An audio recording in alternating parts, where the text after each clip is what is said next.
You're gonna learn some new things. We've got some piping hot science for you, fresh out the science oven. I originally gave this talk for artists, actually. I gave this talk at IMS in Ibiza, that's a music conference. Do we have any artists in the room?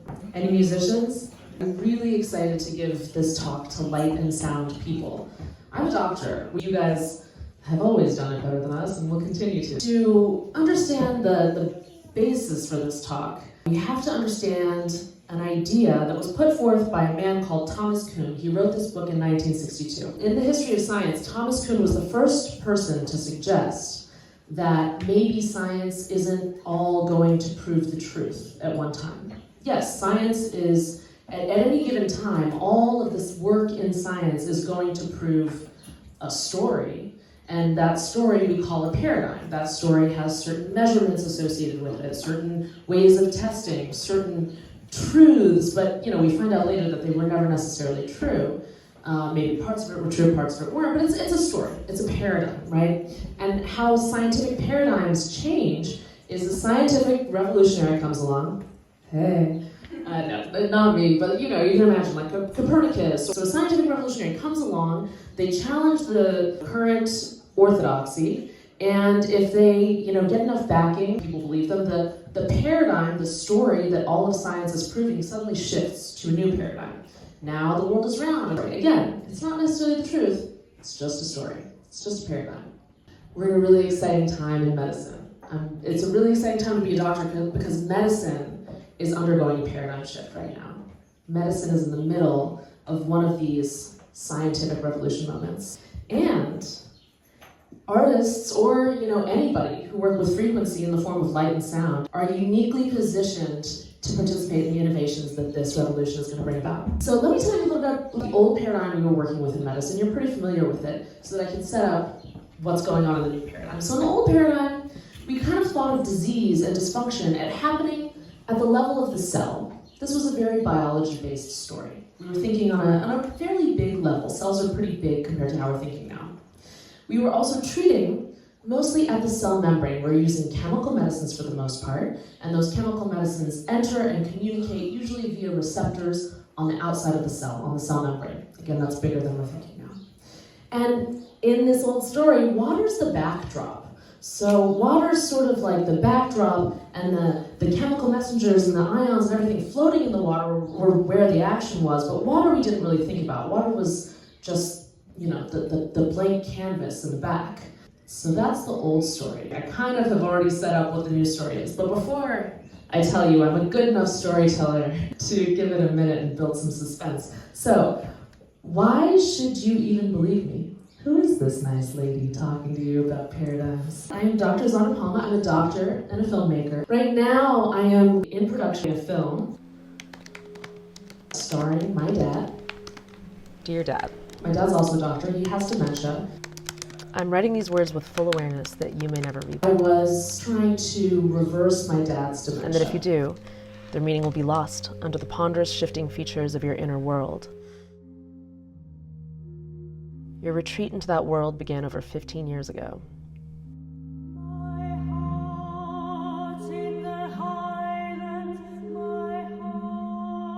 I can't count the number of times I've read a message from you that made my heart fall through my stomach. The guy has always been a good 20 years ahead of his time. I wanted to convince him to take this medicine called methylene blue. And so I sent him like a video of scientists talking about how methylene blue and red light therapy synergistically work together. And he did end up taking the methylene blue, and I convinced him that it was his idea. He really picked up on the red light therapy and proceeded by about a year what was like an explosion in that field. Okay, how I got here. I specialize in environmental medicine and something called subdiagnostic analysis. Full disclosure, I made those words up. But you guys are getting in on the ground floor here. Subdiagnostic analysis just means asking why more than other doctors ask why. Those are my words for kind of how I mixed environmental medicine and functional medicine. So I'll tell you a little bit about environmental medicine. It's very easy to understand. So if I bring my fish to you and I tell you, my fish is sick, I think he needs an injection. Can all of you fish doctors in here tell me what's wrong with my fish? Does my fish need this shot? No. Why? but we just need to change the water. That's environmental medicine in a nutshell. If the water's dirty, it's probably why the fish is sick. Subdiagnostic analysis are my own words for sort of the love child of environmental medicine and functional medicine. And basically, I ask why more than other doctors. If I'm investigating infertility, you may find that at the root of infertility, you find hormone dysfunction. That's great for a normal doctor. I happen to ask why one more time, and at the root of that hormone dysfunction, I may find that there are injured mitochondria. How else I got here? I studied something in college called human evolutionary biology. That's a very special thing. A lot of colleges have an evolutionary biology department, but Harvard, where I studied for undergraduate, has a human evolutionary biology department. I literally still think about the things I learned in human evolutionary biology every day in my clinical practice. Because, in biology, you learn how bodies work, how they're put together, and what it looks like. In evolutionary biology, you ask why they work that way, why they're put together that way. What were the pressures along the course of our development as a species that caused us to turn out that way? So there's a concept in human evolutionary biology called the environment of evolutionary adaptiveness, or the EEA. And this concept kind of explains why a lot of the things that doctors will recommend to you now are kind of just like kicking it old school. So, standing on the ground with bare feet. I don't know, I live in Ibiza. Does anybody else have friends who love to sun their anuses? I do, yeah. Yeah, our friends. The environment of evolutionary adaptiveness, the EEA, is a concept that if you look at a species and you look at the whole time course of this species' evolution, and you take the time that they did their most rapid change, and you look at what the environment was at the time of that most rapid change, those are the conditions to which that organism will be best suited. So we did our most rapid change as a species in a pre-agrarian time, when we were running around barefoot, when we were getting a lot more sun, maybe not on our anuses, but who knows. When we were living in communities of about 70, all with different jobs and integrated. When we were going to bed a little bit after dusk, having seen a fire, not seeing artificial lights at all, and waking up with the sun and getting the dawn in our eyes. When we were eating things that we could pick, kill, dig out of the ground, or fish out of the water. These were pre-agrarian, hunter-gatherer, small community times. So a lot of the things that we're recommending now are just living in line with our environment of evolutionary adaptiveness. So I think about that a lot. So I was making this film to try to get my dad better. And in my journey to try to find things that would reverse my father's dementia, I went to Calgary to visit a doctor called Bruce Hoffman, he's just a whale in my field. He's studied everything. He, like me, he's a conventional doctor, but also a functional medicine doctor, also studied Ayurveda, also studied Chinese medicine, also meditated with Deepak Chopra for, years in India in the 70s. Super interesting guy. And his partner, Justine, who's a health coach and thinks a lot about this stuff. And I stayed with them for several days in their home while we sort of brainstormed on my dad's condition, what I should do about it. And just being around them, I noticed that these people do things a little differently. So here's some interesting things I found when I was staying with Justine and Dr. Hoffman. Everybody in the house wakes up at dawn and eats breakfast looking at the light, not through glasses, not through contacts, not through a window. Outside, it's freezing cold. It's Calgary in the winter. Outside, and breakfast is their biggest meal. The only lights on after 6 p.m. are red lights. Literally, if you look at the house from outside at night, everything's glowing red. There's no normal light bulb on except for a red light. Everybody's wearing blue light blocking glasses indoors. No sunglasses outdoors, but when they're indoors, they're always wearing these glasses. Glasses are never worn outdoors. Nobody's wearing glasses outdoors. They're almost always barefoot, even outside on the snowy deck in Calgary in the winter. And Justine's office is really interesting. She has a UVA light bulb. The thing that you're blocking when you slather sunscreen all over your 5-year-old, she has a light bulb to put that UVA onto her skin. She also has an infrared light bulb, and her windows are always at least cracked, even though it's very cold outside. But the drinking water is treated with a special process, and it tastes different, and actually it feels different in your mouth after they do this. They eat lots of grass-fed meat, they eat some seafood, they eat fewer veggies because the veggies aren't in season in Calgary and it's winter, and they eat almost no fruit. And everybody takes certain supplements, and me included. I mean, we were quite in line about a lot of things. Everybody takes methylene blue, everybody takes phospholipids like phosphatidylcholine, a lot of other supplements, but we're functional medicine doctors, this is what happens. And we talk a lot about a doctor called Jack Kruse. You can take a deep dive on him later, but he talks a lot about this stuff. So I'm gonna play you this clip. Circadian biology. This is the most important piece in somebody's health because everything is regulated by, we run on a clock. The original work by Naveau, like from 5 years ago, then met from the quantum biologists all in the mitochondria, and then all of a sudden the penny drops. You go, oh, 95% of all chronic illness is mitochondria. So that's where you got to go. But light probably is the most important. Yeah, we're really creatures of light. But he was very reluctant at the beginning. It was difficult for me to sit in red light from 6 o'clock onwards. You heard Bruce say something at the end there. He said 95% of all chronic disease is mitochondrial in origin. So what does that mean? And he also talked about something, a paper by Robert Naveau. I would argue that this is the most important paper in medicine of the last 10 years. This is about 10 years ago. This is called Metabolic Features of the Cell Danger Response. And the cell danger response is a theory put forth by this scientist Naveau. Naveau argues that when a cell gets sick, the mitochondria go into this dormant state called M0. And it's really hard to bring them back from that. So a lot of chronic disease is caused by mitochondrial injury. So let's go backward. What are mitochondria? Does anybody know? Great, they're powerhouses of the cell. And what are their roles? What do they do in the cell? They make ATP. Yeah, they make cash for the cell, or Bitcoin. I realized over years of practicing environmental medicine that all of the environmental factors that I was finding as the root cause of people's illness, when I investigate root cause, they're exerting their damage via mitochondria. So the way that the dirty water is making the fish sick is by damaging the mitochondria, and then it's making the fish sick.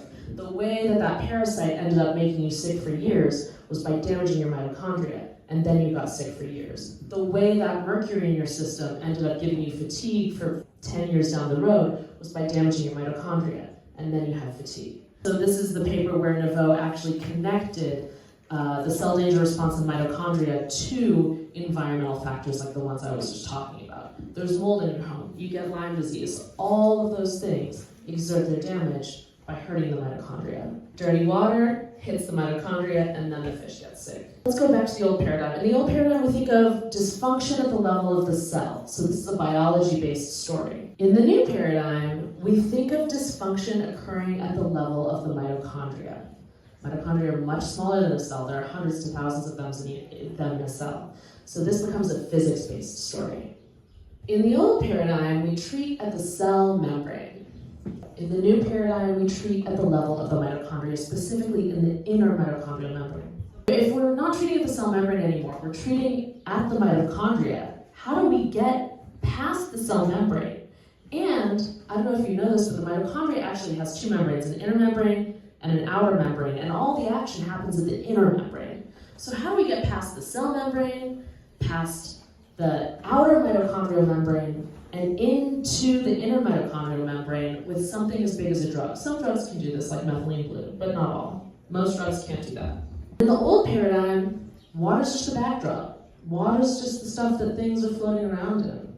In the new paradigm, water is the main event. Has anybody ever heard the term exclusion zone water? The fourth phase of water. So this theory was put forth by Gerald Pollack. He's a scientist who wrote a book called The Fourth Phase of Water about 10 years ago.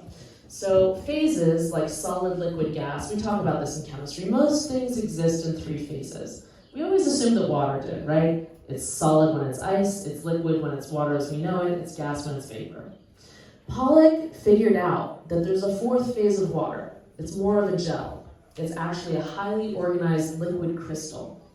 And it's not actually H2O. When it's hanging out in this liquid crystal, it's H3O2. When it organizes in this crystal is when it touches a water-loving surface. So if you can think of like Teflon, that's like a surface that doesn't like water, so the water beads up. If you have something that water likes, it'll spread out. So when it touches a water-loving surface, it will organize on either side of this surface with the gel-like exclusion zone water touching the surface, and then on the other side, the rest of the bulk water. Now you can see that this gel-like exclusion zone water has all these little negatives. That means it's roughly negatively charged. This H3O2 is a negatively charged molecule. So water goes from being a non-charged molecule that balances itself out to organizing into an area of negative charge and an area of positive charge. Does anybody know what happens when you separate charges across two poles? What does that make this? You generate power. That makes this a battery. In the old paradigm, we thought that we had to get energy from food. We are now understanding that maybe our cells make energy simply by charge separating water. So we're in the middle of a revolution. So here we are. Here we find ourselves in the middle of a scientific revolution. Water can be used as a battery. Maybe our cells are using something other than food to make energy. And if we can consume water that's already highly organized, maybe it will have health benefits. Oh, and let's go back to our understanding of mitochondria. We thought mitochondria's only role was to make ATP.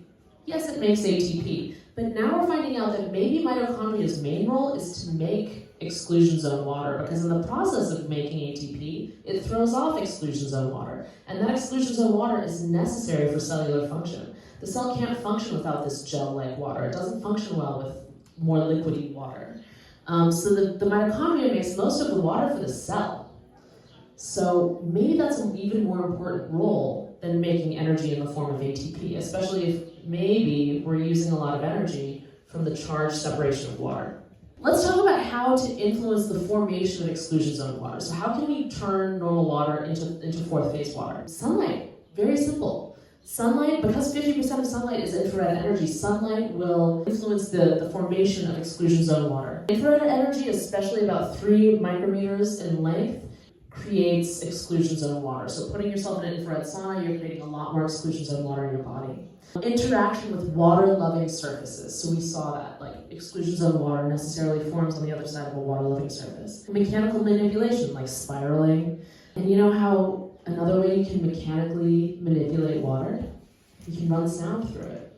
Grounding. So the science of grounding suddenly starts to make sense because we have an infinite supply of negative charge coming into our bodies from the earth, which can help us create exclusion zone water. So our cells are charged at about negative 80 millivolts typically, and if you look at cancer cells or dysfunctional kidney cells, we find that they're much less negatively charged. They're closer to 0. They're negative 10 or negative 15. And then cold exposure. Cold exposure makes mitochondria just work more efficiently because it literally shrinks them down so all the electrons can run around them faster. Where are we now with light and sound in medicine? So this scientist, Alexander Wunsch, this is a very dry lecture, but if you like science, you're gonna love this. So photoendocrinology, the 2 words, photo, you know what that means. Endocrinology is the study of hormones in the body. The scientist, Alexander Wunsch, is like the foremost scientist showing how light actually influences the formation and processing of hormones in the body. My Ibiza friends aren't looking so crazy anymore, right? Okay, the state of the art. So photobiomodulation is just a fancy word for red light therapy. So like my dad's flashing red cap, he's also not looking so crazy anymore. This is use of either transcranial, meaning against the head, or whole body treatments with red light therapy or improving brain fog after COVID-19, chronic brain fog that comes with long COVID. Here's a paper on electromagnetic energy and sound vibrations modulating gene expression. So now we know we can use sound to modulate how genes are actually expressed. Another red light therapy paper. This is about photobiomodulation for brain disorders, and I took a deep dive on this because I was, throwing everything I could at the wall to reverse my dad's dementia in this film. And now, since we know new things and we have new medicines, we also have new silent killers. New things that we know are bad for us, that we didn't know were bad for us before. Lack of UV light, it turns out, is terrible for you. That's why Justine had that UVA light in her office. So maybe putting sunscreen all over our bodies isn't a great idea. Lack of balanced dawn light. terrible for you. We should all be getting a little bit of this balanced early morning light with the blue and red rays really balanced. And if you want to take a deep dive on that video by Alexander Wunsch is a good place to start. Excessive positive charge in the body that we get by wearing these rubber-soled shoes that I'm wearing right now, but I love them. But can somebody please invent some stylish grounding shoes for me? It's like, can we get on this? Some shoes that are earthing shoes. You can buy them in Santa Cruz. I think earthing shoes that are chic is the problem. Help me out. Somebody call Manolo Blahnik himself. Tell him about earthing. We're doing this. Next project. Okay. More silent killers. Non-native EMFs, and the most toxic one is artificial blue light. So if sunlight, the blue light that comes from sun rays, is like the best thing you can do for your body, non-native blue light, artificial blue light, is basically like the methamphetamine of light rays. It basically short circuits your ability to get those benefits from the sunlight rays. And we are all blue light toxic. We're all blue light toxic. Because, you know, any LED, any device, any overhead light is way too much blue light for humans. So, non-native blue light is the new crack, and I am going to show you my biggest blue light exposure of this year. I was in a light museum. Yeah, it was basically like doing crack. I was in a light museum with my baby brother Sammy in Tokyo, and Sammy was like dating this very sophisticated girl. And we're all at the light museum, and then she left, and Sammy looked at me and said, "Let's go draw some dicks." So we did. Here's a video about it.